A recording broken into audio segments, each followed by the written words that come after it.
Welcome to Kent ISD Literacy Leaders and Coaches Network Remote Edition. We are excited to bring you our 12th episode of the LLCN Brief. We appreciate those that are now following us on your preferred podcast outlet and excited to share that we have about 2,100 plus unique listens to our previous 11 podcast episodes. These listens come from 21 different countries and 37 different states. We appreciate that you are finding value in the information we are making available for you. Thank you for continuing to share our message with those that you know will benefit from listening.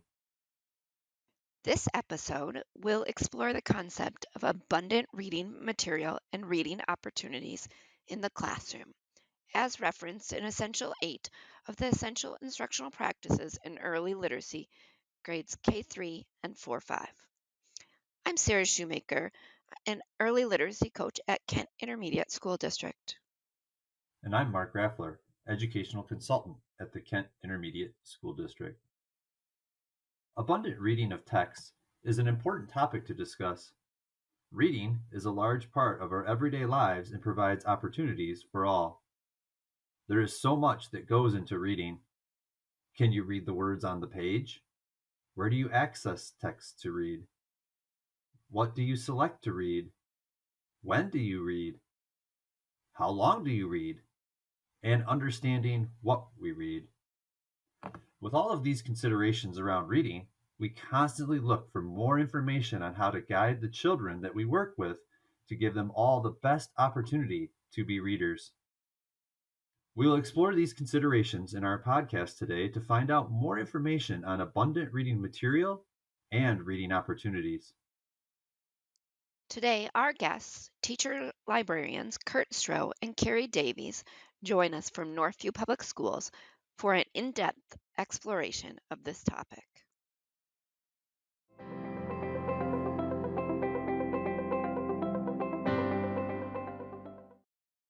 We are honored to have Kurt Stroh and Carrie Davies joining us today. They are teacher librarians at Northview Public Schools right here in Kent County. They provide support for students in DK through 6th grade. Kurt Stroh has been in education for 33 years, 23 years in the classroom, and 11 years as a teacher librarian. Carrie Davies has been in education for 20 years, 10 years as a classroom teacher, and 10 years as a teacher librarian. They are passionate about connecting readers with books and ensuring all students can see themselves in the books on the shelves of their libraries. Kurt and Carrie, thanks for joining us today. Thanks for having us. With your experience as educators, former classroom teachers, and dedicated teacher librarians, you have a variety of experiences across age and grade levels in motivating and inspiring readers. Talk with us about providing a wide range of books and other texts for scholars in the classroom. What are the need to know pieces that all educators should have an understanding of?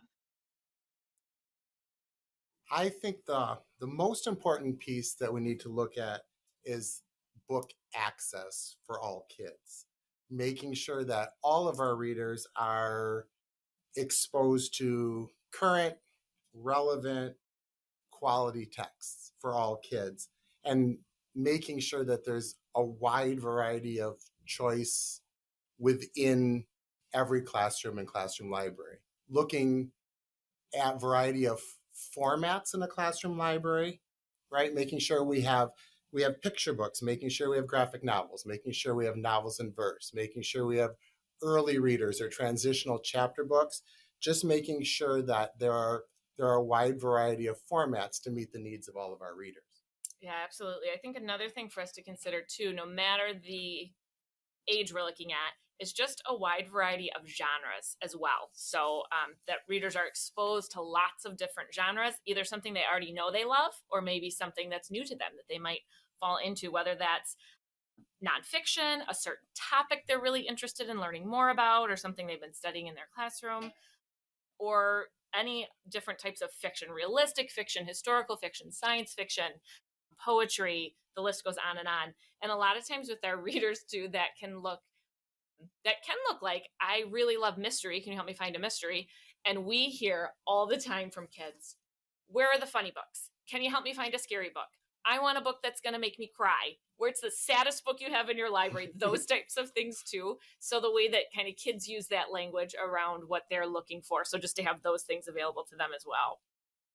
And I think also looking at level of books. Now, we are certainly not advocating leveling your classroom library or leveling your school library, but making sure that we have books that are, below, at, or above all of our readers' level, that they can find something that is comfortable for them, something that challenges them, something that they can just relax and enjoy reading, making sure we have a wide variety.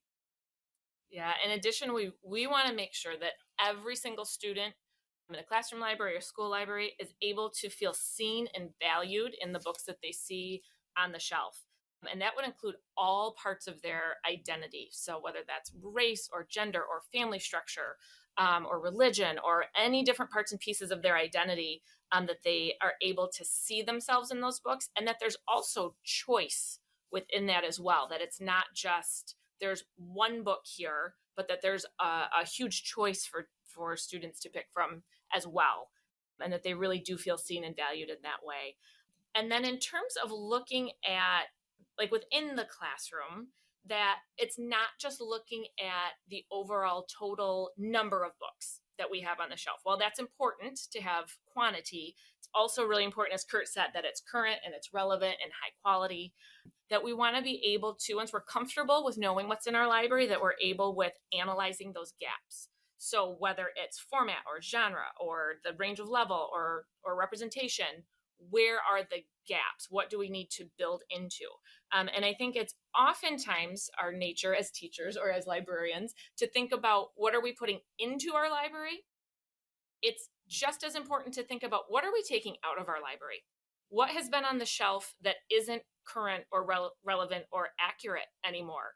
Are there any things there that would be damaging to any student that we want to make sure those things are coming out? But also, just it's okay to let books go. It's okay to weed. It's actually a really healthy part of an always evolving, always changing library, because we want to make sure students can get to the books they really want to read. I know Kurt and I have had a lot of discussions about that. When we first started doing some weeding in the library, it felt really scary. Like, oh no, what if we take these books out? And what we both have found is that it's actually the opposite reaction, that you think, oh no, what if we remove some of these books? We found kids accessing books more because they could get to what they wanted to read versus going through a whole bunch of stuff that they're not interested in to then find the one title they really want on that shelf or in that topic or whatever. So just those things kind of related to the collection in terms of all of those elements, just looking at those gaps and also being able to weed and take things out of your library as well as put things into your library. And by giving that space in your library, it allows you to actually be able to showcase and highlight certain books, which then put them on the radar of readers, because the shelves aren't necessarily just packed where a student is only looking at spines, but able to turn some books around, get some books in front of kids, because we know the more they can see of the book, the more apt they are to take it and possibly read it. So yeah, sheer volume is not necessarily the best indicator of a good classroom library. Wow, I am excited about this podcast, and we've just started. You touched on so many things in this first question, and really resonating with me, and all of those words you use and all of those ways that you approach this question is that you want kids to be excited. You want them to be familiar with the library, but you want them to stretch as readers as well. And that might be in the choice of books, the genre of books, the way that they're seeing themselves represented in books, but also the way that us as educators, as the adults that are starting the curation of books for students, to be very intentional about highlighting the text and to think about the quality and not just quantity. And so I'm eager to hear where we're going next. All right, I appreciate what you shared in the first response, and I think you actually started alluding to some different considerations. But moving into this idea of diverse books, we often get asked about diverse books. So, what thoughts could you share to help listeners as they think about including diverse books in classroom libraries and instruction? Yeah, Mark, Kurt and I get asked that question a lot in our role as teacher librarians, which is exciting. We actually recently have had an experience within our district. We did a book study for staff around Game Changer by Donald Miller and Colby Sharp. And what came out of that book study was teachers expressing an interest in wanting to learn more about representative texts. There was a realization that those were some of the biggest gaps in their classroom libraries, as well as their instructional materials, and also just wanting to have further discussion about what that looks like and how do I do that intentionally and purposefully to make it the best that it can be. So we provided PD around that. We actually were able to secure some funds from administration in order to allow teachers to purposefully purchase books for their classroom libraries with that in mind. And we provided a really extensive book list for teachers in that way too. So this question we were really excited to be able to talk about today on our journey as well. We're still learning around this as well. One of the things that we did share with teachers was the research of Dr. Rudine Sims Bishop and her idea of windows, mirrors, and sliding glass doors, and how books offer that opportunity for readers.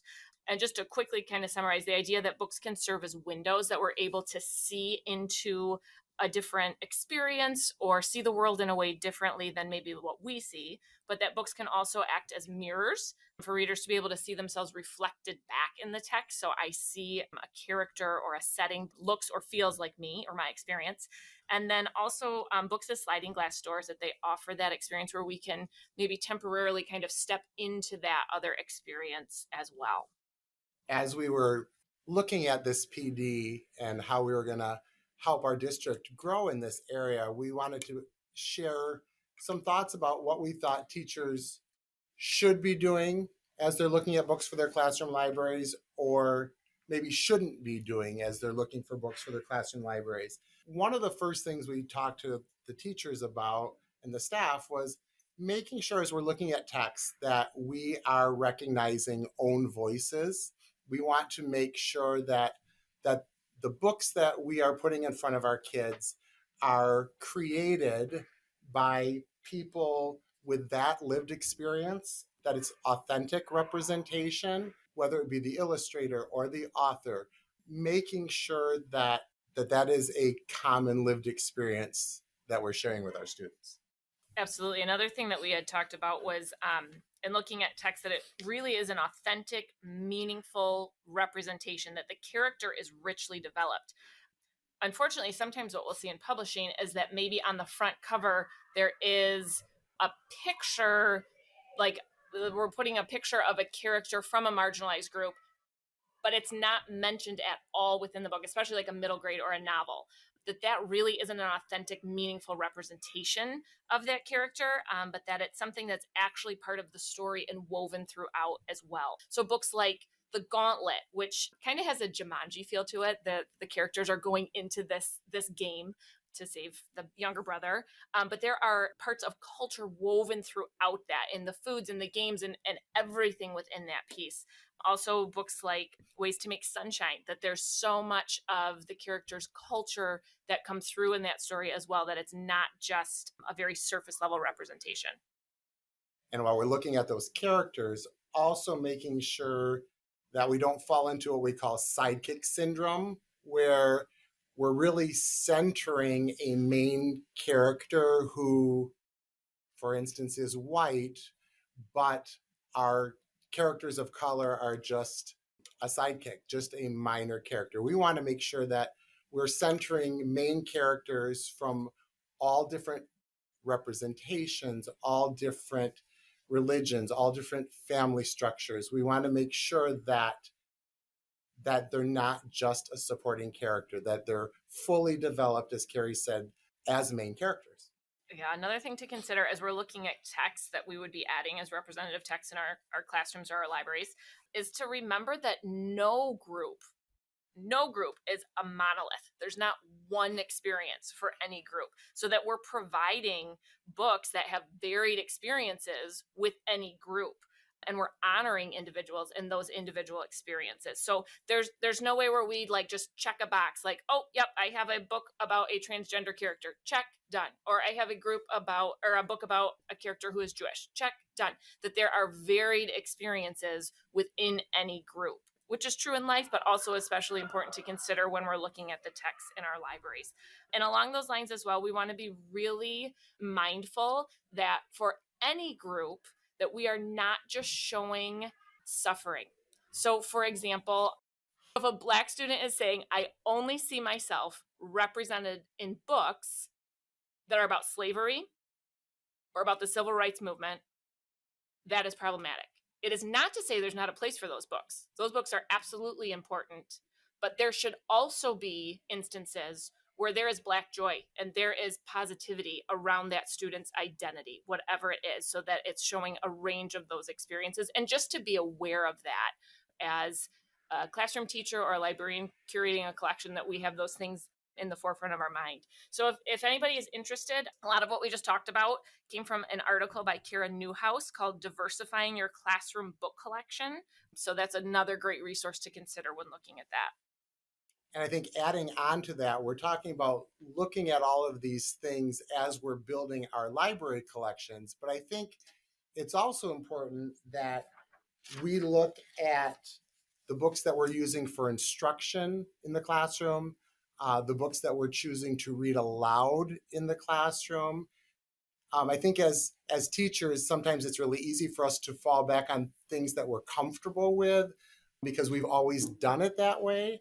But really doing a careful analysis, not only of our classroom libraries, like we talked about earlier, but of the materials that we're using, and look at, who are we lifting up in these selections, or like whose experiences are we centering?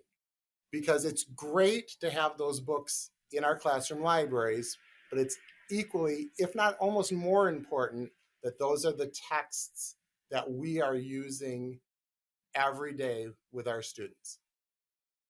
And unfortunately, along with this topic, we are living in a time of book banning, right? That is the reality of what a lot of schools, a lot of communities are facing right now. So we also wanted to touch on just ideas around censorship and the dangers of self-censorship as well, that we want to make sure that we are not eliminating access to books for kids by not even putting them in the collection.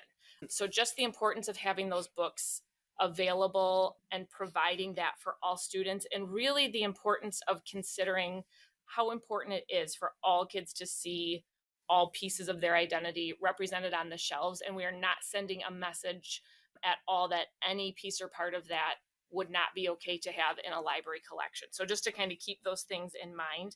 And if there are teachers or librarians that are concerned about that, especially with some of the book banning that has been taking place, just to have conversations with your colleagues, have conversations with your administrators, because there are a lot of policies and challenge policies and things in place that support having those books available and accessible for kids. Well, I appreciate the very detailed response, and really it's almost like an action research. So you really tapped into your own expertise, provided that action research, which really guided then some of the next steps you took, even with the staff you're supporting, and how to support them in bringing in these diverse books, as the question was getting at. You even brought up the windows, the mirrors, and the sliding glass doors, and how you use that as one lens of which to view the books. You said you used the term should be and shouldn't be. And I know when we think of in education, right, the best learning comes from the examples and the non-examples. Perfect segue there to put that in. But then as we look at the examples versus those non-examples, you gave some guidance even then around those ideas of, authentic, meaningful representation, up to and including like this idea of the side kicking. That was an interesting piece, I think, to highlight, where I think a lot of times we do think of like, who is this character and what is that character? And as you put it, we can now hit the checklist, right? Check the box. But no, there's more to it than just necessarily checking the box. We really want to have that centered approach with authentic, meaningful representation of the students that are in front of us. And then I think at the end there, I think it was Kurt circled back to it, or it might have been Carrie, but that idea of pulling it into the instruction itself. We have had a couple of podcasts actually with Summer Jawar, and one of the pieces that have stemmed from that have been around, okay, we've got the books, now what do we do with them? And what a great point you bring in saying, use that as a part of the instruction you're delivering and how that moves forward. And then finally, you brought up the last piece around the books and determining what books we would be in there and being nervous about the book banning and these different pieces. And I think it was key. You said, have conversation, reach out to others, your colleagues, your leaders, and find out what those different pieces are that you have in your district, because I know that is a conversation that is going on countywide. And there are a lot of resources that are being collected and collated to help find resources that will help when those types of situations come up, so it can help us quickly and easily navigate through in an informed way to make decisions that are going to be best for all parties to get that, again, opportunity to learn more and to go further into what books are really about. Getting life experience, moving forward, and really getting passionate about learning. So I appreciate that. And that's a tough question to work through, but yet you have such a set up approach with all the research and things that you did out to where you ended that response. When we consider essential instructional practices in early literacy K-3, essential number 8, it references abundant reading material and reading opportunities in the classroom. Explain the importance of daily reading opportunities, including any insight you may have about reading volume or duration. Yeah, that's a great question. I think the most important piece is that we understand how crucial that is to a student's day. I mean, for some of our students, that may be the only time they have during the day, their entire day, to actually read. They may not necessarily have a home that supports that or a schedule that supports that. And so I think by ensuring that our students have time, dedicated time every day, is not only giving them the time, but it's also showing them the importance that we value that time for them to read. And I would say the same thing about read aloud time. To me, and I know Carrie feels the same way, like time for kids to read and time for kids to be read to should be the two non-negotiables in a school day. I think we need to make sure that time is carved out. We need to make sure that it's not what gets cut when things get busy. Because again, it goes back to that showing, sending a message about it. If this is the first thing we cut because things are busy, we're sending a message that it's not as important. If we're saying to students, our day is a little bit different today, but we are going to have time to read because that's important, we are instilling that in our kids. So I think we have to make sure that time is just carved out, and that it's carved out for all kids, right? That kids are not just getting time to read, and then some of our students are leaving during that time to get special services, or some kids are doing makeup work, or some kids are doing extra drill practice or something like that, instead of actually having that time to read. Yeah, absolutely. That protected sacred time is so important. And so kind of thinking about so how do we make that magic happen? How do we get there, right? And I think it's important to think about building stamina with our readers, especially when it comes to their independent reading time, and to remember it's okay to start small. So we're going to start with where our readers are at. And for some classrooms, it might be 2 minutes, and that's where we're at. But that we start there and that we're able to build on that as the year goes on, and to grow them in their stamina and their duration of time that they're able to read, and celebrate that with students as well as that continues to grow. Kurt and I talk about this a lot, about especially during this time, is just to really let kids read. And if we want them to read, let them read. Which sounds so simple or so silly, but to be able to give them the choice, because we have had a number of very well-meaning parents or teachers that will reach out with, we want them to read, but we won't let them read graphic novels, and they've already read this book, and we don't want them to reread that, and we need them to read at this exact specific, this text or whatever. And what they're saying is, we have cut out all their choice. We have devalued their reading identity. We have told them, you need to read what I say is okay to read. If we look at that as adults, we probably wouldn't want to do that either, related to reading or any other activity. So if we want kids to read, we really need to just let them read and give them independence and ownership in their choices. And that's not to say without guidance, right? That's a really crucial piece that the teacher is providing. So during that independent reading time, to be able to confer with students, to meet with them and talk with them in a very authentic way that allows them to be honest. So if a book isn't working, that they can honestly tell you that. Or if they don't like to read, that they can tell you that and be really honest in those discussions. But that you're able to work to confer with students.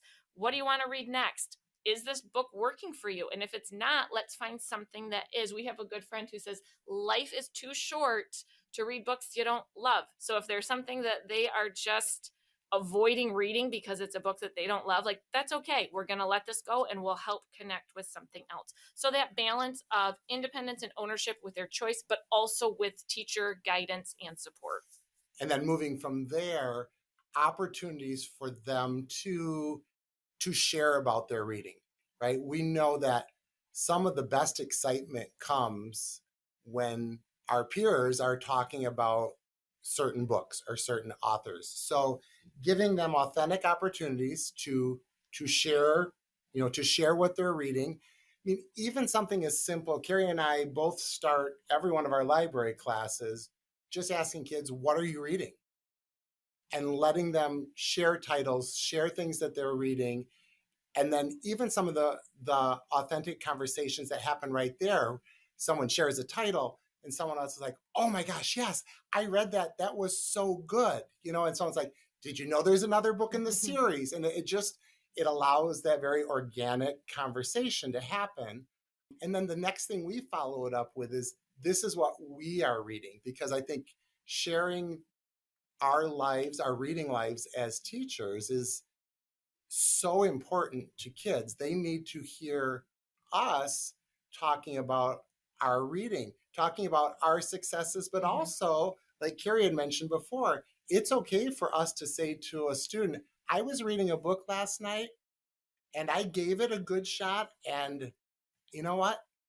It just wasn't captivating me. It wasn't working for me.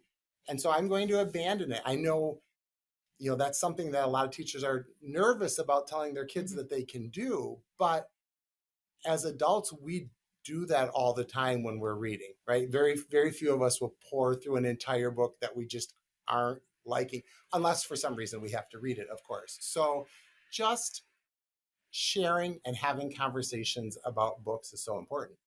Yeah, and I think that's really important, what you had just said, Kurt, because ultimately what we want to do is we want to grow lifelong readers, that it's not just they're reading because they're in our third grade classroom and we need them to do this for our purpose, but that they are finding joy in that, and it's going to take them, throughout their life. And that, like you said, that's what happens for us as real readers. Now, with that said, we also all know those students who are, for lack of a better word, maybe like chronic book abandoners, that every time it's time to read, they are always looking for a book. They are working really, really hard during that reading time at not reading. So what are the pieces and things that we can do as educators to help support that?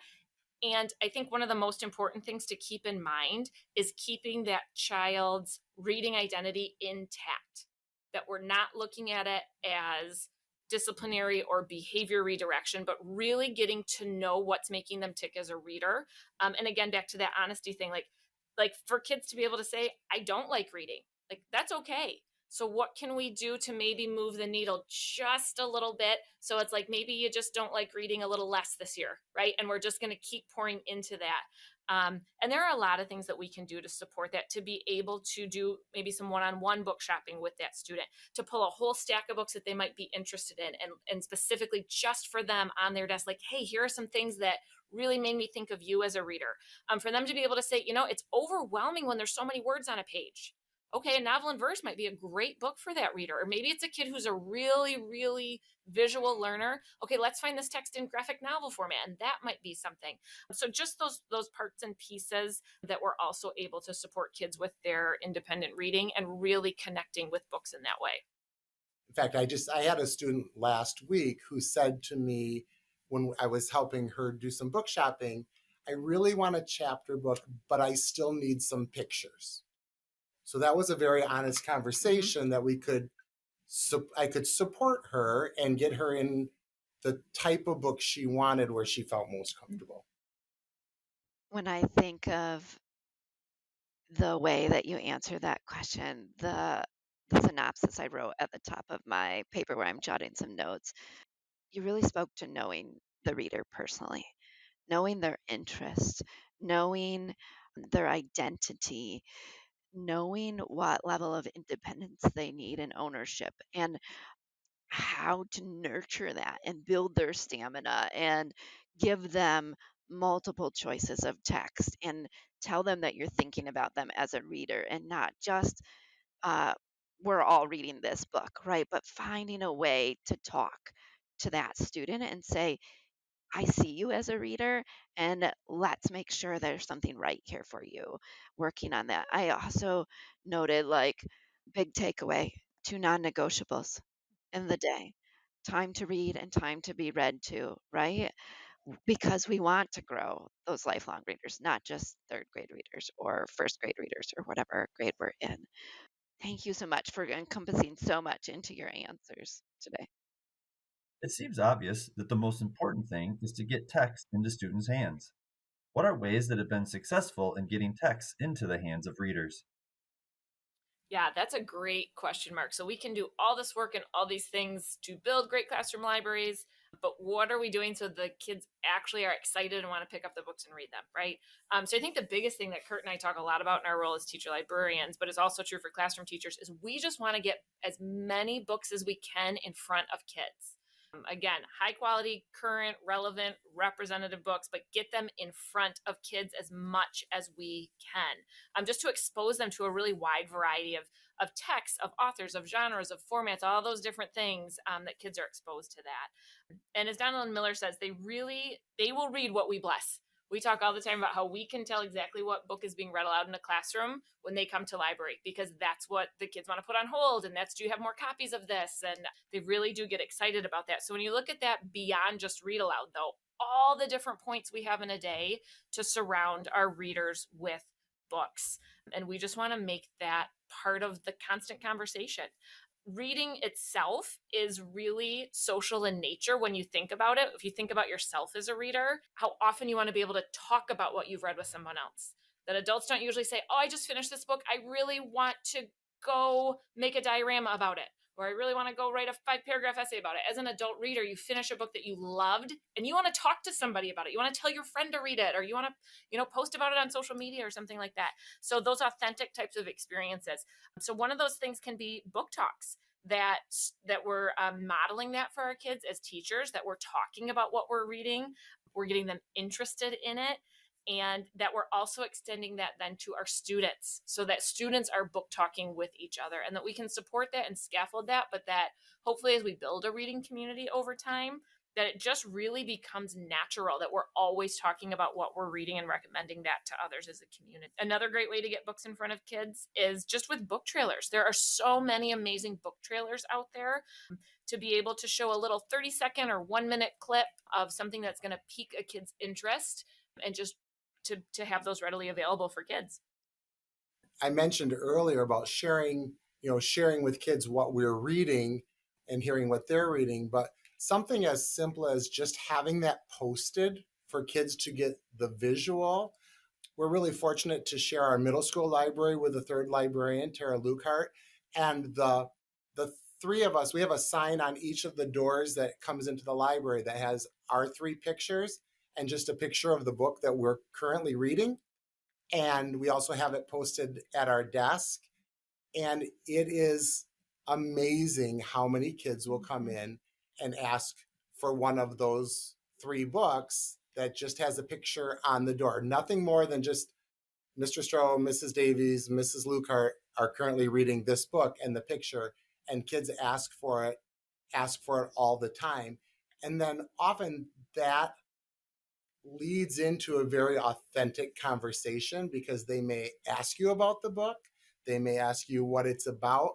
They may have also read the book and want to have a conversation. I had an experience not too long ago. I had a book posted and a student came in and he had also just read it. And I had the conversation with him that it was a book that I probably wouldn't have chosen for myself, but it was part of a mock Newberry Club that we were doing. And I shared with him how I was surprised at how much I loved this book. And then he shared why he loved this book and also said, I have to be honest, it made me cry a little bit. And we had this very honest conversation about the book just based on the fact that he saw that book cover underneath my picture. Mm-hmm. Absolutely. Another thing we can do in our classrooms or our school libraries, just to have displays based on a topic that might be of interest. It could be something that's seasonal. It could be something happening in the school or just current events that are happening in the world. I just had an experience where an art teacher had done an art project based on Over and Under the Snow. And so from Kate Messner. So there's 4 or 5 different books that are kind of connected to that. So just having a display out of those books, and they were all gone when that class came. So just to have them out and accessible on display, I think is another way just to get them in kids' hands. I think anytime we can connect kids with creators is a way to build a lot of excitement, whether it be through an in-person author visit or through like a virtual, like Skype, Zoom kind of author visit. But there's nothing more apparent than what a shelf looks like after an author has visited your school. That author comes and every single book that they have written or every single book that they have illustrated is gone. And I know Carrie just mentioned Kate Messner's book, Over and Under the Snow, but Kate Messner on her website actually has a link that she's compiled a list of authors and illustrators who will connect for a short visit with readers for free. It's actually on there. So it's a great resource for teachers if they want to start connecting with authors or illustrators. Yeah, absolutely. I mentioned this briefly earlier, but just the idea of one-on-one book shopping, to spend time with students that are maybe, not yet connecting with a book that they really are excited about. And especially for some of our older readers, like our 3rd and 4th grade readers, if there's something they need that looks different than what their peers are reading, they might be really likely just to grab the thickest book they can find and carry that around because it looks a certain way.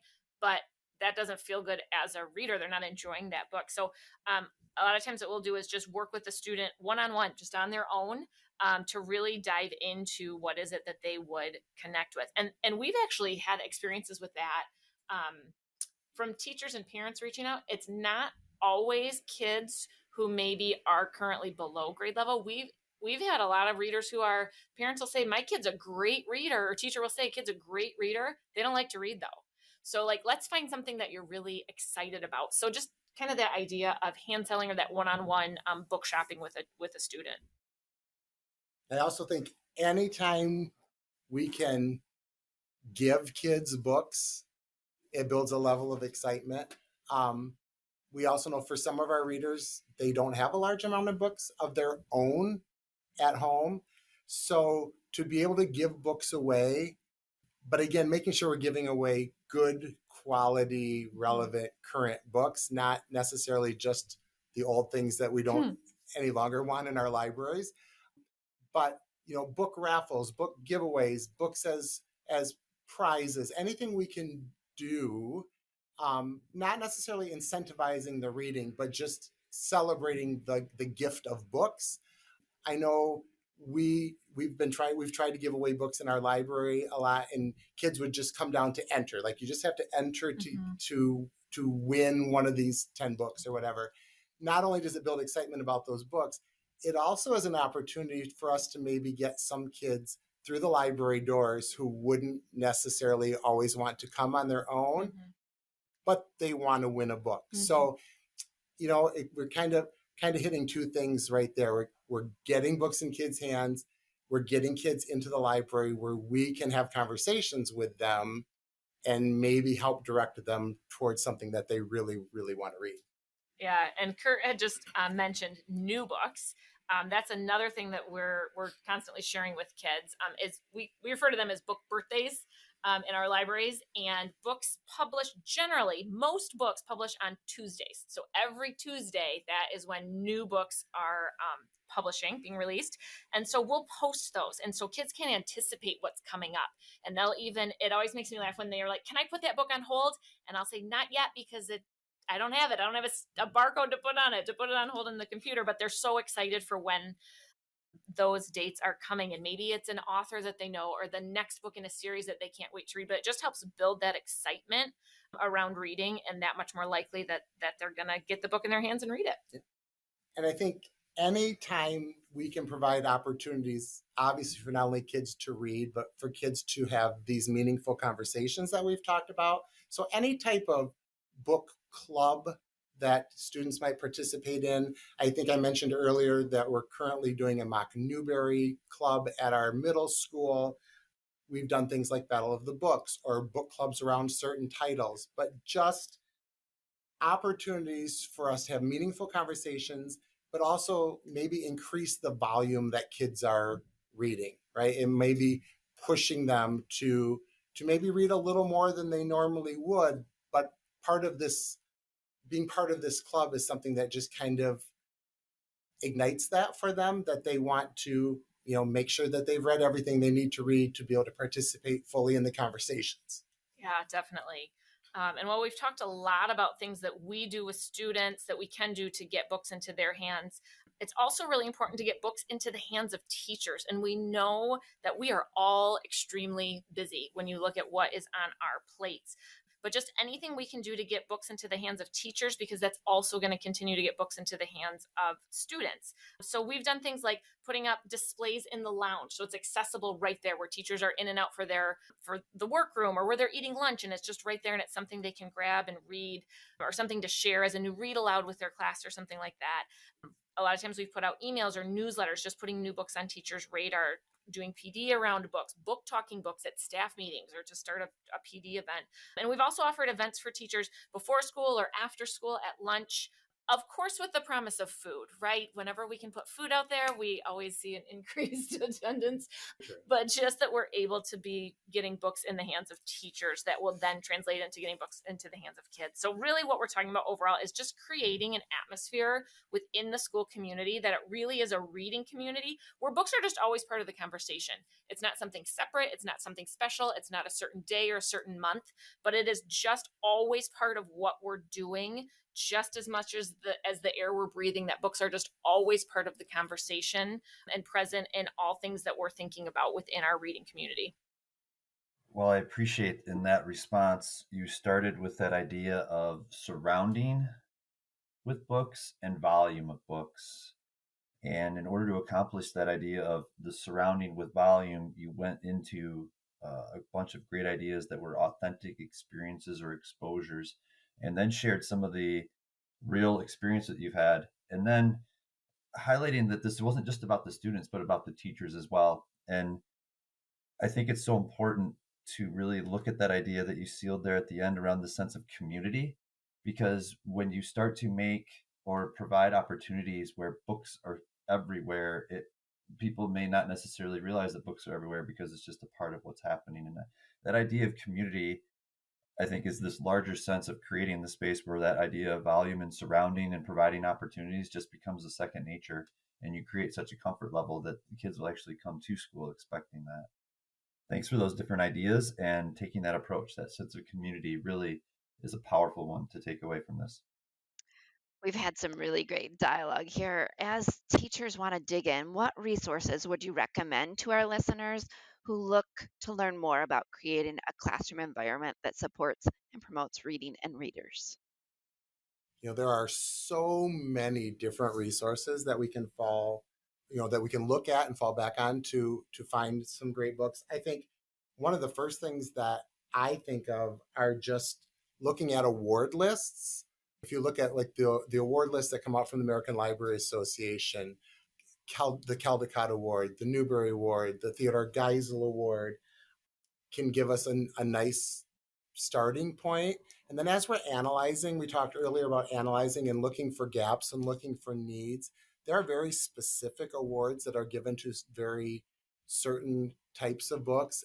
For instance, if we felt like the Jewish experience was an area in our classroom that was lacking, you can look at the Sidney Taylor Award. If you thought you were lacking with Latinx authors or illustrators, the Pura Belpré Award. It's just a good starting point of being able to really zero in on certain types of books that you feel that your classroom library or your school library or your instruction might be missing. Yeah, absolutely. Another resource that we have been very fortunate to partner with is independent bookstores. So no matter where you are, there's most likely an independent bookstore somewhere nearby, and that bookseller is really going to be a great resource in terms of knowing what's new and great out there. So we've been really fortunate in Grand Rapids to connect with We Are Lit, which is right here in Grand Rapids. We've also worked really closely with Brainlair Books out of South Bend, Indiana. BookBug is located in Kalamazoo, Michigan. The good news is all of those stores will also ship anywhere in the United States and probably beyond, honestly. Yep. So their websites would be great to check out, but also just to look within your own community. And is there an independent bookstore that you can partner with? Obviously for titles, but we have also partnered with those bookstores in terms of bringing authors in or doing book purchasing for author visits or for our libraries and things like that. So that's just a relationship that we'd really suggest nurturing as well. And there certainly are, if you're a person who wants to read about reading, some great books out there. Of course, The Book Whisperer, Reading in the Wild by Donalyn Miller. She also partnered with Colby Sharp for the book Game Changer, which we referenced earlier, and also their newest book, The Common Sense Guide to Your Classroom Libraries. She's partnered with Terry Lassane. Their book, The Joy of Reading, are just really great resources for book love, for getting kids excited about books. Yeah, absolutely. And with that, John Shu, recently published The Gift of Story, which focuses a lot on the affective side of story and reading and is a very teacher-friendly read. We actually Kurt talked about having author visits to get kids excited about reading, but that also works for staff as well. So John Shu visited our schools in October. We then were able to provide a book study around The Gift of Story for staff that were interested. It was totally voluntary. We're in the middle of it right now. We had 46 staff members sign up voluntarily for this book study, and we've had a really positive response to it. So The Gift of Story would definitely be a text that we'd recommend as well. In addition, Passionate Readers and Passionate Learners, both by Pernille Ripp, would be great professional books to dive into. And I think any of those people, if you were to follow them on social media platforms, they are constantly sharing their thoughts, sharing their most current reads, sharing new books that they've seen. So following not only these people, but also following authors, following illustrators, following publishers. Carrie and I have talked before too. I mean, some of the ways that we know what's coming out is just because somebody posted about it and we were able to see it and then realize that, oh yeah, that's coming out next week. And it allows us to get excited about it as well. Just not only seeing what's coming out, but also the conversations that can be had around these books, and also hearing from the creators themselves about why they created this book or how they created this book. Shares a lot of insight for us to share with our readers. Yeah, absolutely. And we can share those book titles or award lists or things like that. We can share that with you, Mark and Sarah, if that's something you're able to also link in the notes so people could go back and look those things up if they're interested as well. We would certainly appreciate that. I've been writing feverishly over here, but anything that you can send our way, we will gladly share with our listeners. Thank you. We've asked some questions and appreciate all the expertise that you've offered. As we conclude this interview, what have we not asked that is important to highlight here?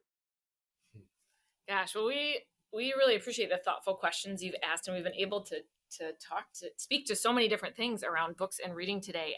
There are a couple little things though that your listeners might be having questions about. One of the things might be, okay, so this is all well and good, but books cost money, right? So how do we secure funds to purchase books, or how might we secure funds to host an author visit or something like that? Is something we get asked about a lot. So just kind of some quick ideas might be grants that are available. Like we have an education foundation in the district that we are in. So if that's available, or PTCs, there are definitely grants outside of that as well. Nonprofits in your area that might provide grants in that way. To be able to talk to administration, to go to them and to be able to look at the budget and say, is there any way that we can allocate funds for this? This is important. One of the things that we experienced, we mentioned it briefly earlier with the book study that we did, was we collected data and said, this is what teachers are saying. And so then to take that to administration and to have that data, and then they were able to follow through with that and allocate funds for those books as well. Then, is there any way that it can be donated? Is there donations in the form of gift cards or things like that to be able to purchase titles? So those might just be kind of some beginning ideas of how to make that happen with funding. I think one of the other things that we're asked a lot by people is, okay, I've done this work. I've looked at my classroom library. I've looked at my instruction, and it's very overwhelming. There's a lot that needs to be done. I have huge gaps. My collection isn't current. There's so much, and I think our number one thing would be to start small, right? You don't have the energy, the finances, or the time to do it all at once. So look at your area of most need maybe, and really focus on that for a year.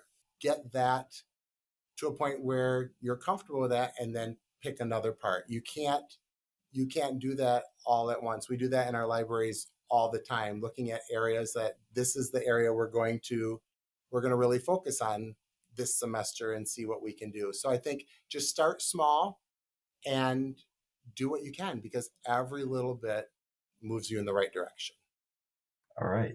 Well, thank you for that. Certainly your answers to our other questions were very robust, and for you to bring up these two pieces, you are absolutely 100% correct. The idea of where do we find access to the funds, and or how do we get books?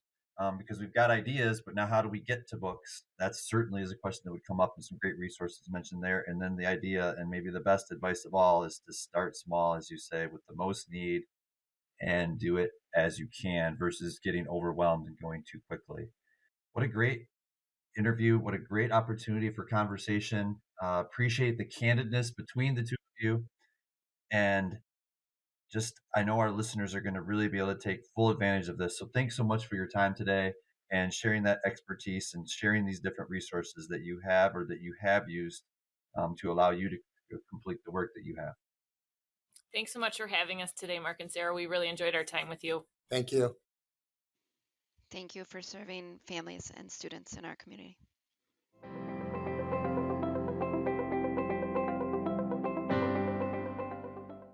Thank you for joining us for this LLCN brief podcast today. We appreciate our guests, Kurt Stroh and Carrie Davies. Thank you for sharing your insight into abundant reading materials and opportunities. If you're looking to access the resources from today's podcast episode, please visit our electronic document, LLCN 2022-2023 resources at bit.ly/LLCN resources 2223. That's bit.ly/capital L, capital C, capital N, lowercase resources 2223. We look forward to connecting with you again in the near future. Also, we're looking for your suggestions on topics as well as questions you may have related to literacy. Please take the time to let us know what you want to learn more about through the Google form, bit.ly/capital L, capital C, capital N, topics. Again, that's bit.ly, bit.ly/capital L, capital C, capital N, all lowercase topics. Thank you for listening today.